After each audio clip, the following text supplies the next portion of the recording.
দুনিয়াতে যত অদ্ভুত অদ্ভুত প্রশ্ন সব আপনি মুসা আলাহিস সাল্লামের মাথা থেকে পাবেন। বিভিন্ন বিষয়ে আল্লাহরে প্রশ্ন করতেন। সেদিন মুসা আলাহিস সাল্লাম আল্লাহরে বললেন, আল্লাহ আপনি আমার এমন একটা জিকির শিখাইয়া দেন যে জিকিরটার শব্দ আপনি আর আমি ছাড়া কেউ জানবে না।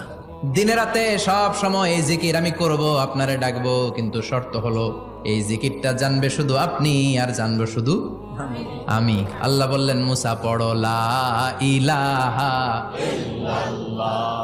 মুসা আলাইহিস সালাম কয়, মাবুদ এটা তো জাতীয় জিকির, সবাই জানে। আমি তো চাইছি এক্সেলেন্ট একটা জিকির, কারো কাছে নাই, শুধু আমি জানবো আর আমি পড়বো।